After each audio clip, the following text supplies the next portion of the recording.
Olá, eu sou o Thiago Vieira. E aí pessoal, eu sou o Jean Regina, você já sabe, você está no canal Direito Religioso. Esse canal que tem como objetivo trazer para você as informações do direito religioso e como o mundo do direito interage com o mundo da igreja, com o mundo da religião. Neste canal a gente organiza reviews de livros, nós também falamos um pouco sobre Estado laico, sobre igreja, sobre religião, respondemos perguntas no Instagram que vocês nos fazem, vocês também podem fazer perguntas aqui nesse próprio vídeo e falamos sobre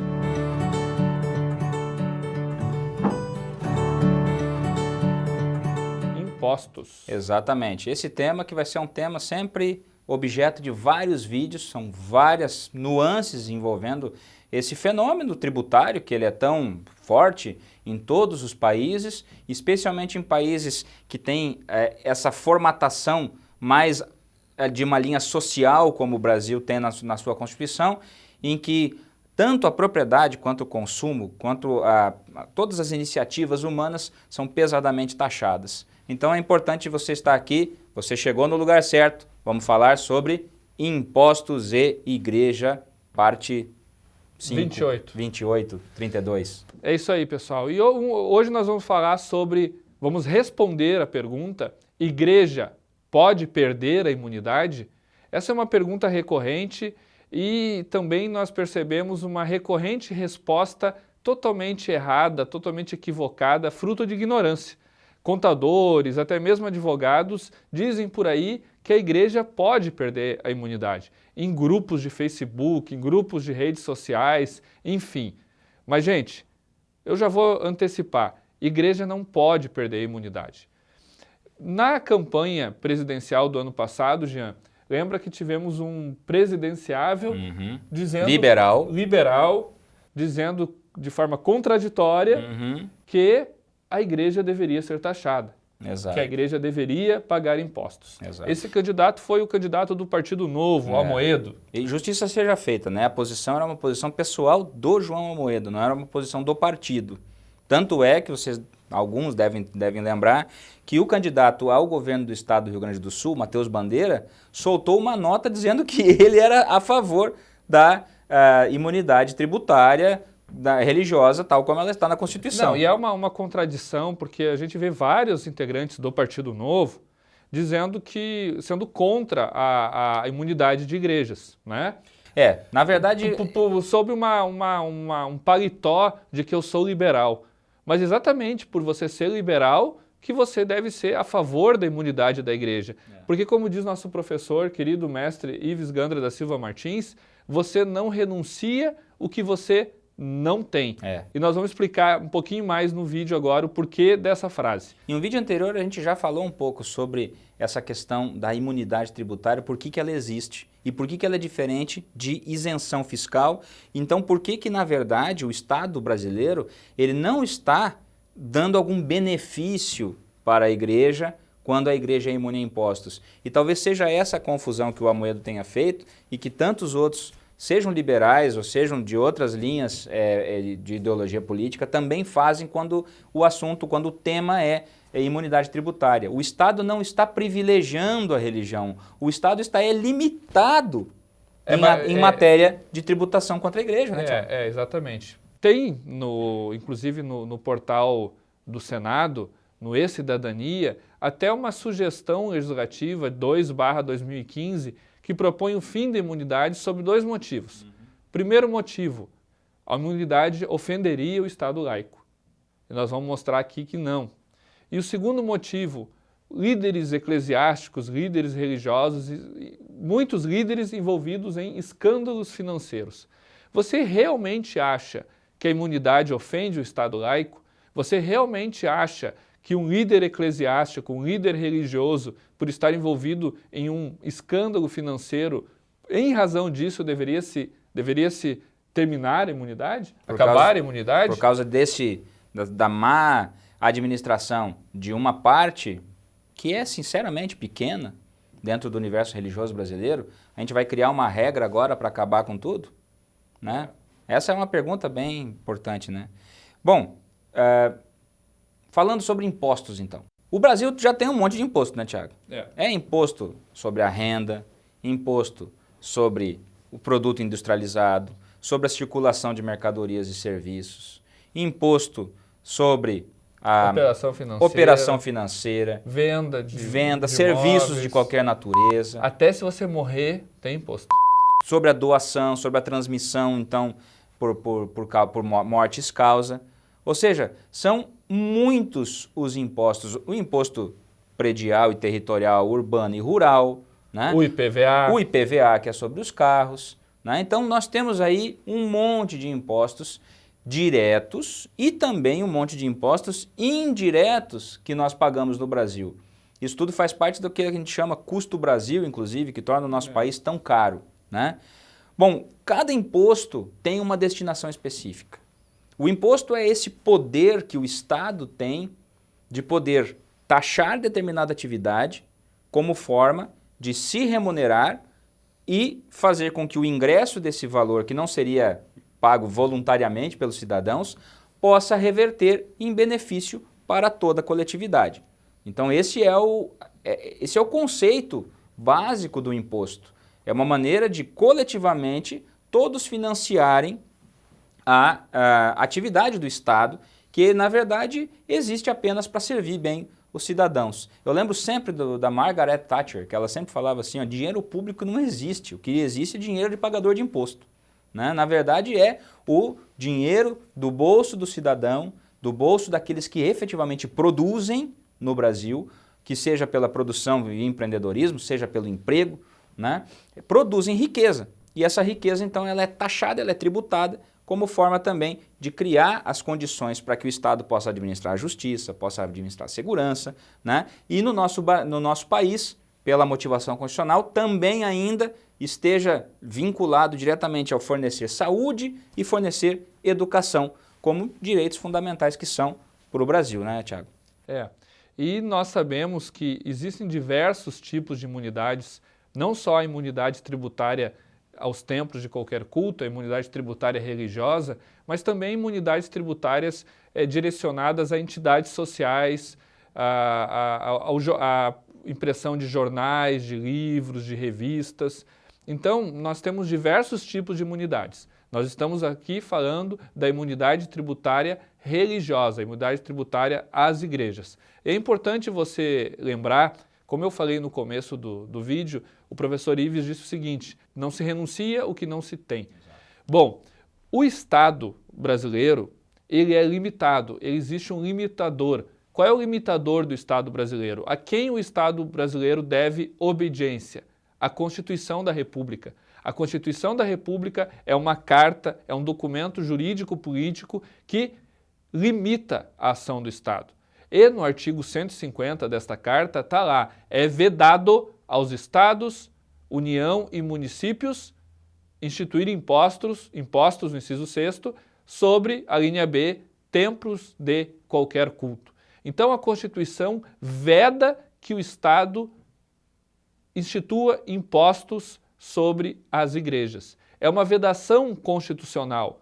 Por isso que o Estado não pode renunciar. E aí vai os recados aos liberais, que muitas vezes, não, mas isso é uma renúncia de receita. Não é renúncia de receita, porque o Estado não renuncia àquilo que ele não tem. Ele não tem o poder de tributar através de impostos às igrejas, porque ele é vedado. Então, inclusive, nesse ponto aqui, eu quero convidar você aí que tem um amigo que é auditor da Tribunal de Contas de Estado, que é auditor, que é conselheiro de Tribunal de Contas de Estado. A gente tem visto muitas vezes, inclusive, que prefeitos não permitem a facilidade ou a facilitação à concessão das imunidades. Na verdade, concessão não, né? Mas a declaração das imunidades tributárias no âmbito municipal. Sabe por quê? Porque muitas vezes o Tribunal de Contas, pelo seu auditor, vai lá e aponta aquele documento que declarou a imunidade tributária do templo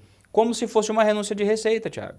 E aí chega lá no Tribunal de Contas e o prefeito ainda passa trabalho. Isso é um absurdo, tá, pessoal? É a total ignorância do conhecimento do Estado constitucional brasileiro e das normas básicas de direito constitucional e de direito tributário.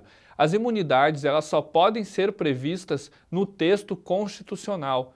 Nenhuma outra lei, quer seja federal, quer seja estadual, quer seja municipal, pode criar regras de imunidades, pode criar imunidades.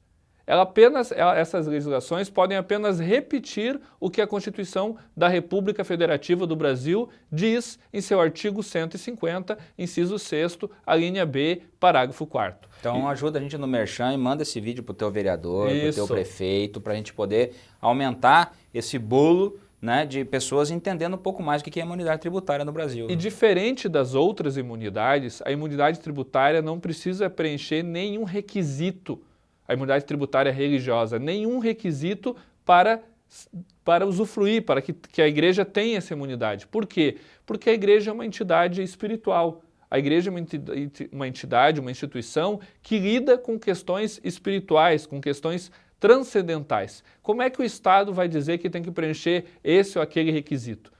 Porque ele não entende, como ele não entende nada das questões transcendentais, ele não pode colocar requisitos. O único requisito que ele coloca é o que está no parágrafo 4º da Constituição, lá no artigo 150, que tem que estar ligado à finalidade essencial. O que é a finalidade essencial de uma igreja, Jean?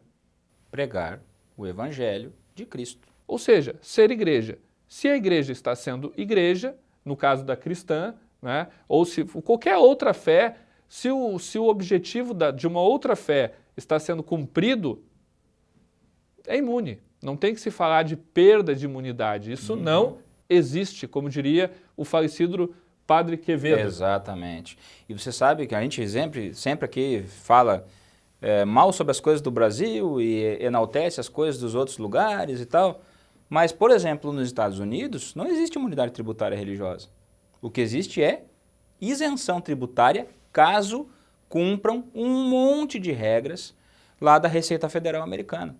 É completamente diferente da noção tão mais forte e profunda que o Brasil deu à religião, dando a noção de que o Estado é limitado com relação à igreja, portanto ele não pode instituir impostos sobre o fenômeno religioso organizado.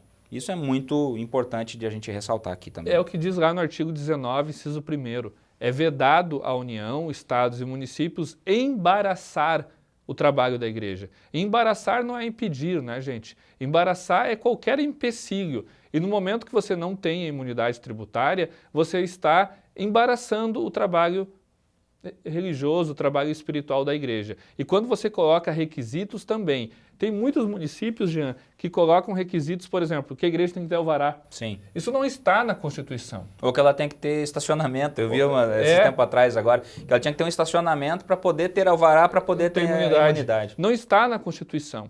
Isso é totalmente inconstitucional, totalmente arbitrário o município falar que tem que ter estacionamento para ter imunidade. Aonde está na Constituição? Eu quero que me mostre isso. Não está. E nós sabemos, é pacífico, é unânime a jurisprudência do STF, do STJ, do TST, do TJ, de qualquer tribunal, que imunidade tributária religiosa não possui nenhum requisito, a não ser o que está na Constituição. A única coisa que você vai ver na Constituição em que não é uma condicionante, mas na verdade é uma explicação sobre o Estado laico colaborativo, lá no artigo 19 também, é dizendo que igreja e Estado podem colaborar reciprocamente, né, resguardado o interesse público. Agora, o interesse público, pensando tecnicamente como se fala em direito administrativo, que normalmente pensa que o interesse público é o interesse da administração pública, né, não está colocado no artigo 150 como requisito, ou seja, eu não tenho imunidade tributária religiosa, vírgula, se estiver satisfazendo algum tipo de interesse público no sentido de interesse da administração. Ou seja, pessoal, de novo, repisando, falando o óbvio, é necessário cada vez mais nós falarmos isso. A Constituição do Brasil não colocou nenhuma condição para usufruto da imunidade tributária religiosa. O que precisa ter para ter imunidade tributária religiosa, então, nesse ambiente constitucional, Tiago? O que precisa a igreja ter para poder usufruir ser igreja. isso? É ser igreja. E como é que a gente prova que nós somos igreja? Através do Estatuto Social.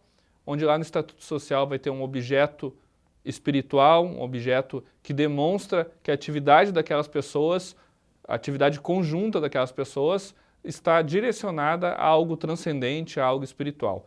E como nós estamos no Estado laico, não são apenas os cristãos que têm imunidade tributária. Qualquer outra fé também tem imunidade tributária, desde que ela esteja organizada, né? Então isso não é um requisito. Ela estar organizada é uma condição para que ela seja até identificada. Isso aí. E uma vez identificada, ela possa gozar da imunidade tributária. Então vamos voltar agora lá no início do vídeo, voltar lá a pergunta inicial e a situação que o Thiago comentou, em que, inclusive, fizeram sugestões lá no portal do E-Cidadania para que acabasse com a imunidade tributária, e um dos argumentos mais importantes era do abuso de certos líderes religiosos sob a máscara de uma organização religiosa, fazendo dinheiro e gerindo verdadeiras empresas sob o manto da fé.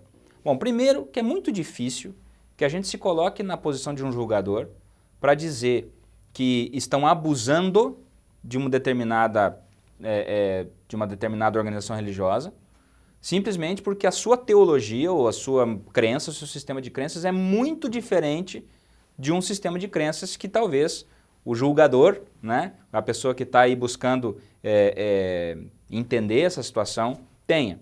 Ou seja, se por um lado, uma determinada pessoa tem uma regra de muita renúncia de bens materiais e vê numa outra linha teológica pessoas dizendo que um traço da bênção de Deus é o fato de a pessoa ser bem-sucedida, não é por si um abuso da fé, né? Mas mesmo assim, isso que é importante de dizer, é que enquanto uma igreja estiver comprometida com os seus estatutos, as suas legislações canônicas e todos os seus atos estiverem de acordo com o que as suas normas estão dizendo, ela está, para todos os efeitos, vivendo a verdade da sua fé. Ou seja, não tem como questionar a imunidade tributária dela. Por mais que doutrinária, teologicamente, suas práticas, suas crenças possam até mesmo ser questionáveis pelo ambiente de liberdade que a gente vive. E quando um pastor ou um líder religioso de qualquer religião extrapola a questão da fé e marcadamente ele está querendo ganhar dinheiro com isso, se locupletar às custas de fiéis, bom, aí existem instituições no nosso direito, no Código Civil Brasileiro, no Código Penal, que prevê punições a essas pessoas, tanto no aspecto criminal quanto no aspecto civil, no sentido de desconsiderar a pessoa jurídica dessa igreja para ela virar uma empresa. Para isso que existe o Ministério Público, para isso que existe a polícia, para isso que existe o judiciário, para que as discrepâncias, as distorções do sistema sejam corrigidas pelo sistema. Eu acho que fica bom para hoje a gente falar sobre isso, né, Thiago? E assim, para terminar, eu já vi contador dizendo que imunidade se perde quando não se cumpre o artigo 14 do Código Tributário Nacional.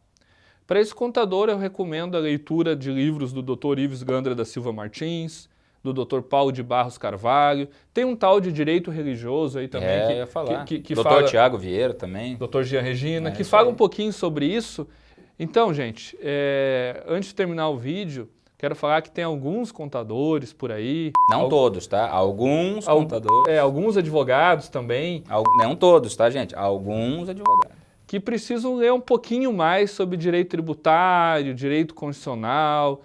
Eu acho que até aprender um pouquinho mais o português, assim, a gramática, porque eles dizem que a igreja pode perder a imunidade tributária se não cumprir os requisitos do artigo 14 do CTN. O CTN é o Código Tributário Nacional.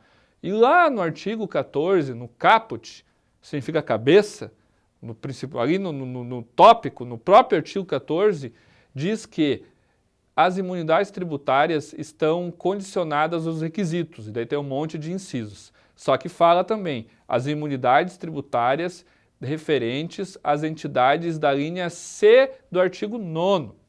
O artigo 9º, que é um artigo precedente do próprio Código Tributário, o artigo 9º que precede o artigo 14, por óbvio, né? 9 está antes de 14, ele fala na linha C sobre entidades sociais. Não tem nada a ver com templo, com igreja, com organização religiosa. Então eu tenho uma dificuldade gigantesca, Jean, de entender como é que alguns contadores dizem que a igreja pode perder a imunidade se descumprir o artigo 14. É que, de novo, está lá na raiz do problema. Educação básica, né? O pessoal não aprendeu português. Também, que é? também. E entender que imunidade é um benefício do Estado, e não é. Imunidade, na verdade, é uma limitação do Estado. No caso das entidades do terceiro setor, eu acho que vale um vídeo, hein? Vale um vídeo. Eu acho que nós vamos fazer uma entrevista com o professor, Mas assim, Eduardo. e tem tudo a ver, gente, porque Sábio nas entidades sociais, ela é imune porque ela desempenha um papel social. Então, essa entidade social tem que provar que ela está cumprindo aquele papel social. Como é que se prova? Com alguns requisitos. Como é que a igreja prova que é a igreja? Sendo igreja. A entidade social prova que ela é entidade social, ela fazendo aquela questão educacional. Cumprindo seus objetivos. Cumprindo seus objetivos. E aí ela tem que provar que ela deu educação. Vamos terminar esse vídeo por aqui, senão vai ficar complicado. A gente vai entrar no outro tema aí. No outro tema. E aí vai ficar Falou, complicado. pessoal. Gente, ativa o sininho de notificações, se inscreva, dê like, compartilha. E hoje, especialmente, compartilha com o prefeito, compartilha com o vereador, compartilha com o vizinho, com todo mundo, para que a gente entenda sobre a imunidade tributária religiosa. Até a próxima. Valeu! Valeu.